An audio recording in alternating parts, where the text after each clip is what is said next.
ನಮಸ್ಕಾರ ತೇಜಸ್ವಿನಿ ಅವರೇ. ನಮಸ್ಕಾರ.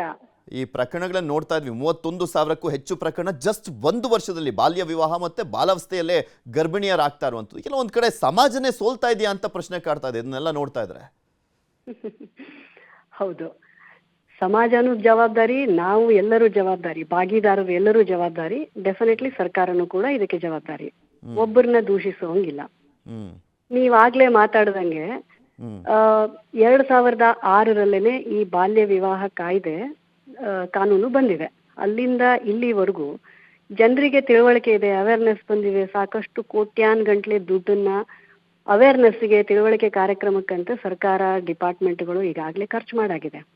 ಅದರ ಬೆನಿಫಿಟ್ ಆಗಿ ಜನರಿಗೆ ತಿಳುವಳಿಕೆ ಬಂದಿದೆ.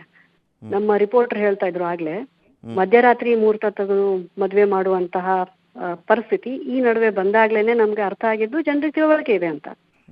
ಯಾಕೆ ವರ್ಷದಿಂದ ವರ್ಷಕ್ಕೆ ಈ ನಂಬರ್ಗಳು, ಬಾಲ ಗರ್ಭಿಣಿಯರು ಮತ್ತೆ ಬಾಲ ತಾಯಂದಿರ ಸಂಖ್ಯೆಗಳು ಯಾಕೆ ಹೆಚ್ಚಾಗ್ತಾ ಇದಾವೆ ಅಂದ್ರೆ, ಈ ಬಾಲ್ಯ ವಿವಾಹ ಕಾಯ್ದೆ ಅನುಷ್ಠಾನ ನಮ್ಮ ಸರ್ಕಾರಿ ಅಧಿಕಾರಿಗಳು ಸರಿಯಾಗಿ ಮಾಡದೇ ಇರೋದಕ್ಕೆ ಅವರು ಬಾಲ ಗರ್ಭಿಣಿಯರಾಗಿ ಮತ್ತೆ ಬಾಲ ತಾಯಂದಿರಾಗಿ ಸಿಗ್ತಾ ಇದಾರೆ ಮುಂದಕ್ಕೆ ಹೋಗಿ. ಸೊ ಈ ಕಾನೂನಿನ ಅನುಷ್ಠಾನ ಸರಿಯಾಗಿ ಆಗದೆ ಇರೋದೇ ಮುಖ್ಯ ಉದ್ದೇಶ ಅಂತ ನಾನು ಯಾವತ್ತೂ ಪ್ರತಿಪಾದನೆ ಮಾಡೋದು. ಭಯ ಇಲ್ಲ, ತಪ್ಪಿಸ್ಕೊಳಕ್ ಸಾಧ್ಯ ಐತಿ, ನಾವು ತಪ್ಪಿಸ್ಕೊಂಡ್ರೆ ಇನ್ಯಾರು ನಮಗೆ ಏನು ಮಾಡೋದಿಲ್ಲ ಅನ್ನುವಂತಹ ಕಾನ್ಫಿಡೆನ್ಸ್ ಜನರಲ್ಲಿ ವರ್ಷದಿಂದ ವರ್ಷಕ್ಕೆ ಬೆಳೀತಾ ಇದೆ. ಆಮೇಲೆ ಡೇಟಾ ಮ್ಯಾನಿಪುಲೇಟ್ ಮಾಡುವಂತಹ ವ್ಯವಸ್ಥೆಗಳು ಈ ನಡುವೆ ನಮ್ಮ ಸರ್ಕಾರ ಡಿಪಾರ್ಟ್ಮೆಂಟ್ಗಳಲ್ಲಿ ನಡೀತಾ ಇದೆ. ಇವನ್ ಇನ್ನು ನೋಡ್ತಾ ಇದ್ದೆ ನಾನು, ನೀವು 886 ಅಂತ ಚಾನಲ್ ಅವ್ರು ಹೇಳ್ತಾ ಇದ್ದೀರಿ, ಅವ್ರು ಹೇಳ್ತಾ ಇದಾರೆ 85 ಅಂತ. ಡೇಟಾ ಯಾರು ಹೆಂಗ್ ಬೇಕ್ ಹಂಗ್ ಮಾತಾಡ್ಬೋದು, ನಾವು ಡೇಟಾ ಮ್ಯಾನಿಪುಲೇಟ್ ಮಾಡ್ಬೋದು ಅಂತ.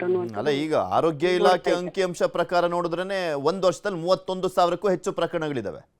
ಹೌದು, ಆ ಅಂಕಿಅಂಶ ರೆಕಾರ್ಡೆಡ್ ಇದೆ, ತಪ್ಪಾಗೋದಕ್ಕೆ ಸಾಧ್ಯನೇ ಇಲ್ಲ. ಅದು ಹತ್ತಿದ್ದು ಹೋಗಿ 31,000 ಆಯ್ತು ಅನ್ನಕ್ ಸಾಧ್ಯ ಇಲ್ಲ.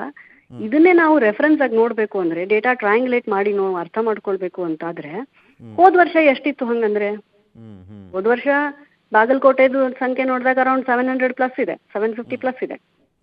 ಇದೇ ವರ್ಷ ಒಮ್ಮಿಗ್ಲೇನ್ ಜಾಸ್ತಿ ಆಗ್ಲಿಲ್ಲ, ವರ್ಷ ಜಾಸ್ತಿ ಆಗ್ತಾನೆ ಇದೆ. ಆ ಟ್ರೆಂಡ್ ನಾವು ಕಾಣ್ತಾ ಇದೀವಿ. ಆ ಟ್ರೆಂಡ್ ನ ಅರ್ಥ ಮಾಡ್ಕೊಳ್ಬೇಕು. ಉತ್ತರ ಕರ್ನಾಟಕ ಭಾಗದಲ್ಲಿ ಹೆಚ್ಚಿನ ಪ್ರಕರಣಗಳು ವರದಿ ಆಗ್ತಾ ಇರುವಂತದ್ದು ನೋಡ್ತಾ ಇದ್ವಿ. ಅಂದ್ರೆ ನೀವು ಹೇಳಿದ್ರಿ, ಈಗ ರಾತ್ರೋರಾತ್ರಿ ಎಲ್ಲ ಮದುವೆ ಮಾಡ್ತಾ ಇದಾರೆ ಅಂದ್ರೆ ಕಾಲಿನ ಅರಿವಿದೆ, ಆದ್ರೆ ಹೆದರಿಕೆ ಇಲ್ಲ ಅವರಿಗೆ. ಇದು ಪ್ರಾಬ್ಲಮ್ ಆಗಿರೋದು. ಹೌದು ಹೌದು, ಉತ್ತರ ಕರ್ನಾಟಕದಲ್ಲೇ ತುಂಬಾ ಜಾಸ್ತಿ ಇದೆ ಅಂತಿಲ್ಲ.